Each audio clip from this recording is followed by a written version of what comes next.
Thank you so much for all the birthday wishes. I want to share a very sad, traumatic story over the last 2 years, but mainly the last 2 months of my life, which led me to having to quit work and feeling completely crazy and wondering if I was going to have to be put on disability. And the miraculous story that comes at the end, which started a little bit yesterday and mostly today, this morning, for my birthday. What perfect timing. And so before I tell you, I'm going to ask for a gift. All I want for my birthday is for my story to be heard, because 2 years ago, I thought that I knew anatomy and the brain and nutrition, and I studied it for years. I'm a clinical certified hypnotherapist, and I know the brain, which, thank God, I have that understanding, because being on the inside of crazy, it was so fascinating when I wasn't overwhelmed. So my hope is that you will share my story, that you won't judge me, that maybe you'll be a little more tender, or before you judge somebody else who seems to be crazy or rude or mean or just not the wonderful, perfect, loving person you know them as, that maybe you'll pause and think there's a reason for that. And maybe you'll share my story with them, because when I hit perimenopause, I don't know when I hit it. I'm sure I was experiencing symptoms probably a good couple of years before I started having hot flashes. But 2 years ago, I started having hot flashes like crazy. And so, along with hot flashes, if you or someone you know experiencing hot flashes or perimenopause symptoms, along with it comes altered reality. The hypothalamus is the part of your brain that regulates temperature. It also regulates the beginning of your stress response. And so when that hypothalamus is dysregulated, everything seems so big. It's like PMS on steroids.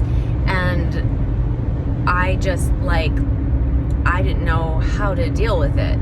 But I started researching very quickly and using some of the herbs or supplements or suggestions that other women and professionals talking about menopause were suggesting. And some of them I did get relief from, and some of them I did not. I did a number of different things.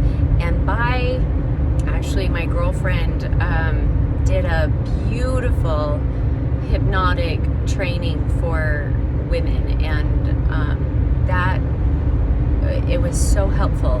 And I did some personal one-on-one work with her, and that opened up a few things. Okay, so here's this will be fun. I'm not going to tell you what I took that made me crazy. I'm going to tell you there's something that I have ingested for most of my life, and I had no idea that it was making me depressed, anxious, lethargic, causing a myriad of problems. And it's completely legal, and tons of people use it. And I didn't know how devastating it was until the last 2 months. So I'm going to tell you my symptoms, and even if you're not perimenopausal or menopausal or having anybody in your life, if you have somebody who's studying medicine, go ahead and see what you think you know. See if you can hear my symptoms and diagnose what it is that messed me up. Because YouTube, TikTok, all of us novices that go out there and tell people what they need to be doing because it worked for you, not the best idea. So anyway, my symptoms. I'm just going to talk about the last 2 years. That I had extreme difficulty metabolizing glucose. So there's a word for it that's not coming to me right now, but yeah, I wondered if I was pre-diabetic, actually, the way my body felt. And the only way I could get out of that buzz of high glucose was to exercise. So I started pickleball, and I tell my pickleball gals, if the more I will like not stand still, I'll run around and pick up balls and whatever, because the more I sweat in the morning, the less I would sweat throughout the day with hot flashes, and it was very helpful. Then I got to where I was terrified to eat because I would feel pretty good for a few hours, and then I would, like, by mid-afternoon, the migraines would come on. So I had trouble metabolizing my sugar, and I also had migraines, which I had migraines not very often. Like, I could count on probably one hand how many true migraines, like block out the light and sound and I'm feeling nauseous type of migraines that I've had in my life. And then bam, for almost 2 months, it was a daily occurrence. What else? Excuse me. About 2000, somewhere around 2005, I started having this weird rash on my trunk. It would come and go. Usually in the winter, it was more prominent, and when I was under stress.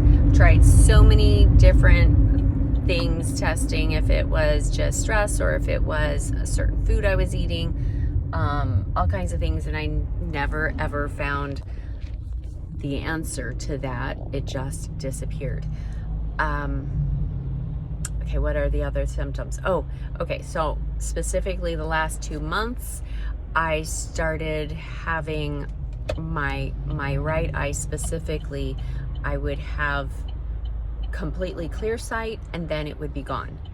It went back and forth, and that was extremely frustrating. So it was like haze. Speaking of haze, also had extreme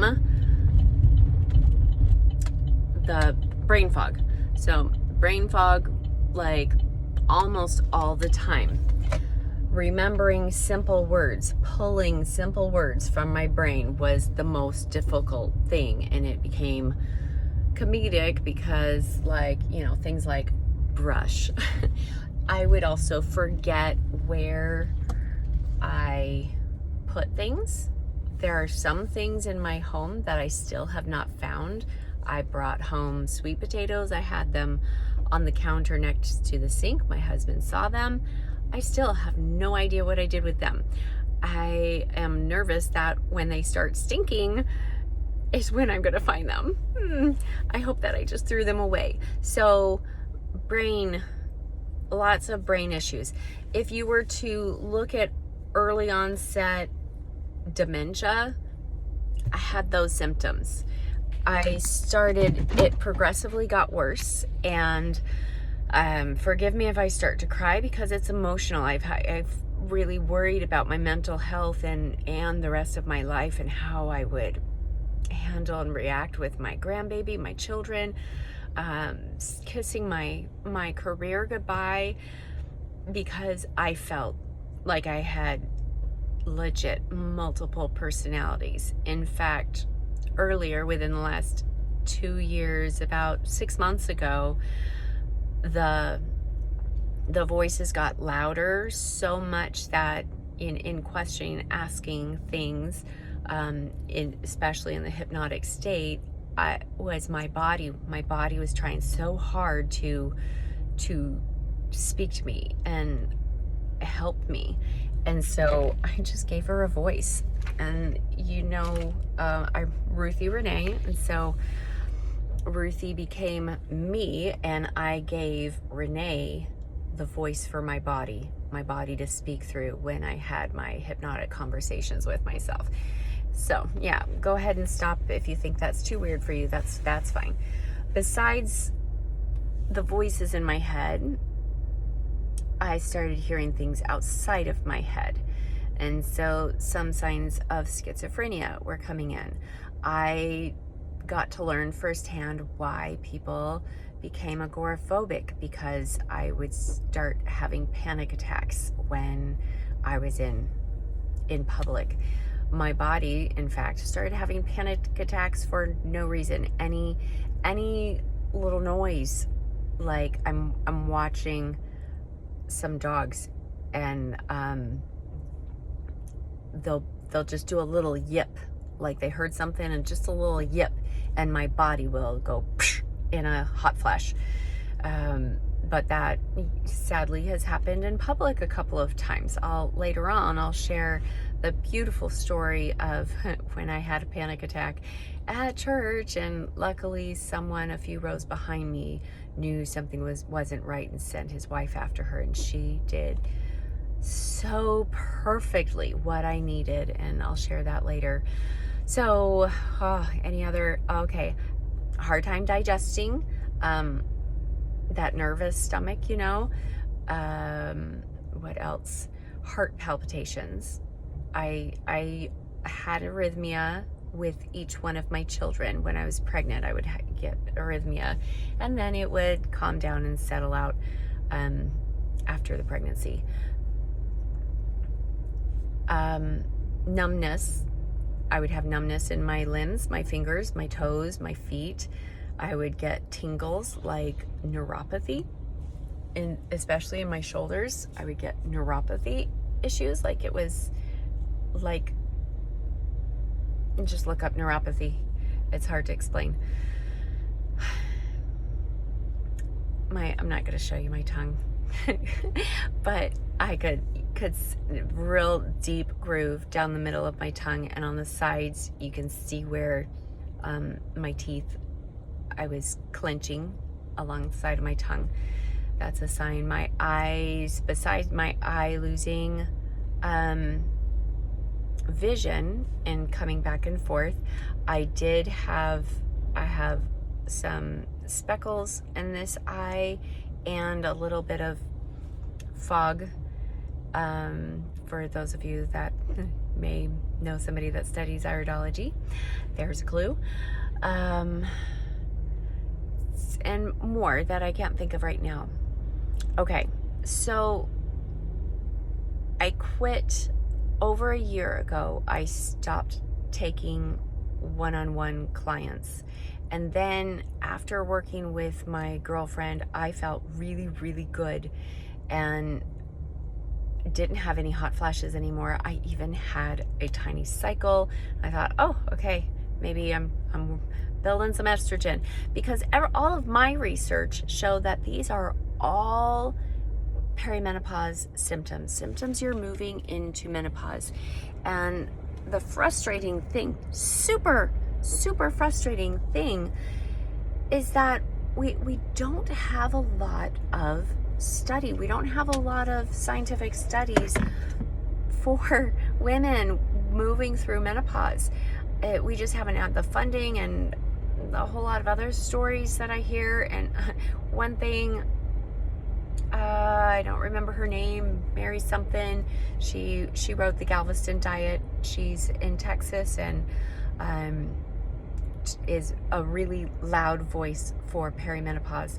Now, what's interesting, I'm gonna call her out a little bit because I love her. I've learned a lot from her, but her and so many other women who are in the process moving through perimenopause, you can tell there are times when they're like spicy and like, ooh, that's menopause.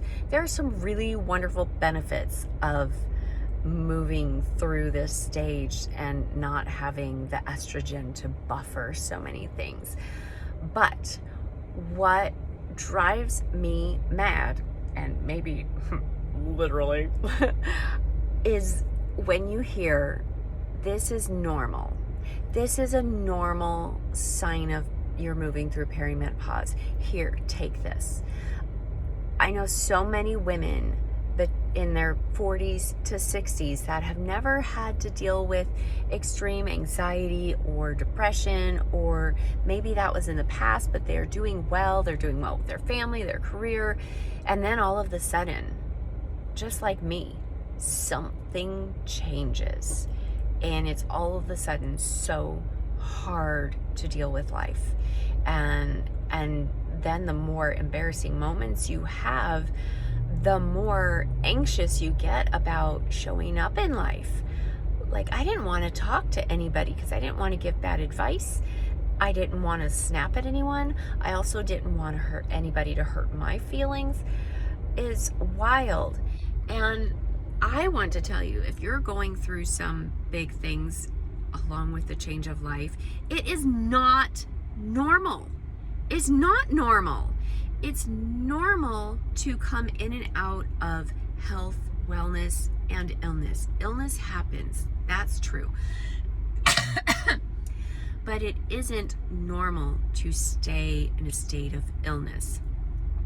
And I don't know why we keep masking the problem with drugs or supplements or herbs or whatever it may be. One of the things that brought me the most comfort, those of you that have known me for a while know I used to be the national educator for Hemp Lucid. I was drinking the stuff. Like, the only thing that kept me in homeostasis was a lot of CBD. And I, judge me or not, but I even got to where I was spiking the CBD with some extra Delta 8 and Delta 9 and Delta 10, because I kept having to use more to feel normal. And then I was like, oh, this is why people self-medicate with cannabis. I've learned so many things through this legit crazy experience. Luckily, I was prompted by my body, which led me to take a test, which found one of the big culprits for my madness. And then, at the pushing, literally, of my husband, I found a doctor to work with, wonderful naturopathic doctor here in Rockwall, Texas, Debbie something, I don't even know her name. But she did the testing to show, she knew exactly what my problem was, and she got me on some supplements to balance. And interestingly enough, she didn't really care about my menopause. That was secondary. All of the symptoms that were coming up because of menopause were secondary. She didn't want me to do HRT. And for those of you that are, like, no judgment, my sister saw how crazy I was and the pain my body was going through when I visited her at the beginning of August, and she gave me a tube of her estradiol cream, and I started using it, and it was super helpful. And I thought, you know what, as I'm moving through and trying to get rid of this toxicity in my brain, in my body, that I had no idea was so toxic, the estrogen was helping me to buffer. And it helped me through my trip to Utah just a couple weeks ago to see my beautiful niece get married. And I'm so grateful for it. And then I stopped taking it because I want to be able to feel what my body is going through and what it needs. Not to say I won't use it again, but that's just me. My biggest complaint or plea is for practitioners and for people who need help is to go ahead and take that anxiety medication or depression medication or high blood pressure medication or hormone replacement therapy, whatever it is that you need to bring you back into homeostasis for now. like, yeah, all for it. But that should not be the end. That's the beginning. That's the Band-Aid. If your doctor isn't saying, okay, I'm going to give you this to help you move through, to help keep you a little bit sane until we dig deeper and find out why you're experiencing ABC. I'm so grateful that I found Dr. Debbie, because that's what she's doing. There is a reason our bodies, and one thing my body told me when I was having a little fall apart, because there are so many women that I completely judged as being less healthy than me. Because I studied nutrition. I went to school to be an autoimmune nutritional therapist. Yeah, I learned this much of the scope of eons to know. And there's so much our bodies can show us if we look inside. Why do we only do blood work? Blood work is just what's flowing through our body now. The hair analysis is what our body is storing in the deep tissue. And I only learned that since doing it with Dr. Debbie. And the way my body showed me was this. Ooh, I'm not going to tell you that, because that will give away what I have been storing in my brain that's been making me crazy. And I'm so grateful that I found it now.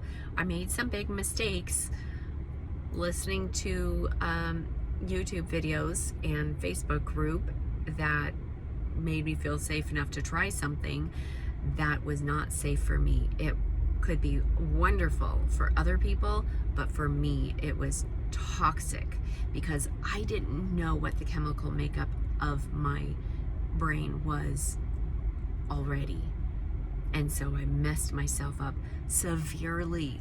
I'm so grateful for a kind, understanding husband who has supported me through my crazy and loved me through my crazy, and financially supported us while I couldn't work. And I hope someday I will get back to it. But right now, I'm just healing, and I'm grateful for him. And I'm gonna start, I'm getting a couple of things, and then we're gonna go for an overnighter getaway. So I'm not going to check this.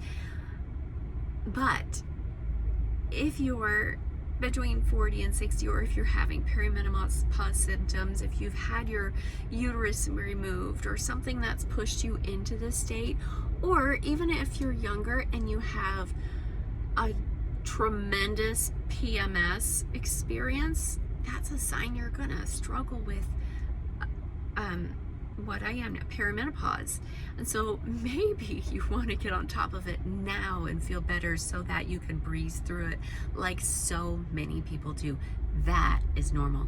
That's what my body told me. My body is ready to transition through the next beautiful phase of life, but I don't have the things in place for her to do it.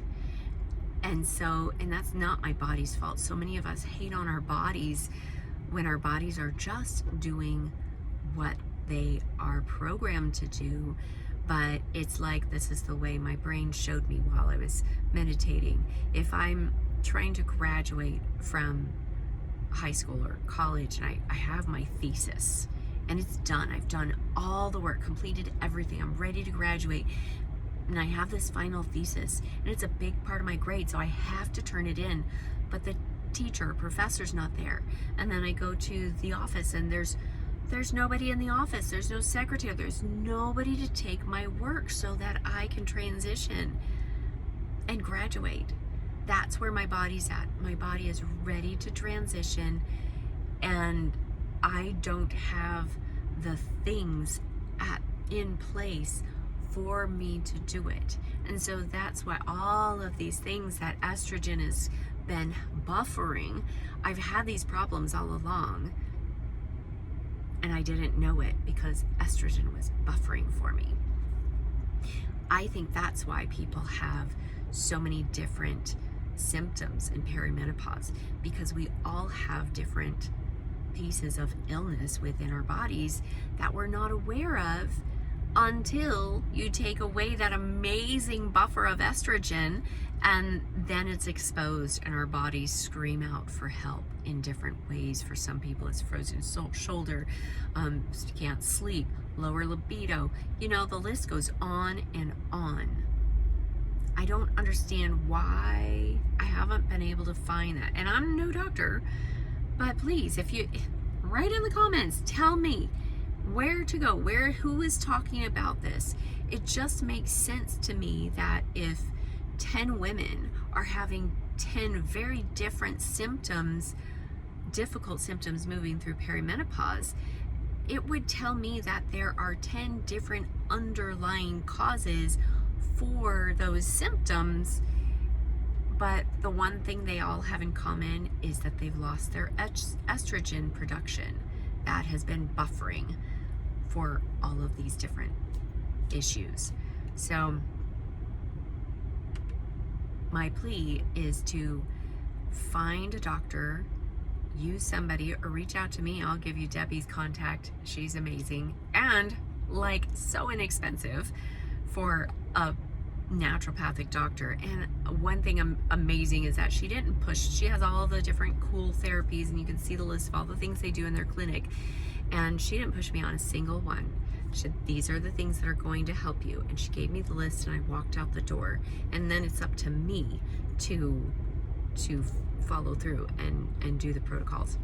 Okay, so if you want some help or support, you can come and join me for free.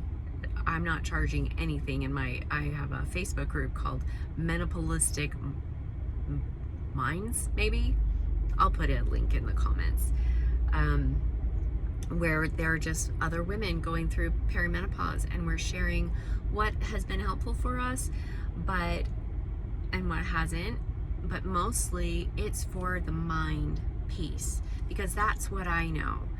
I know how to not control, how to manage and heal my emotions, my irrational thinking. And now I know that it's not just emotional illness, it's physical illness that causes this irrational thinking.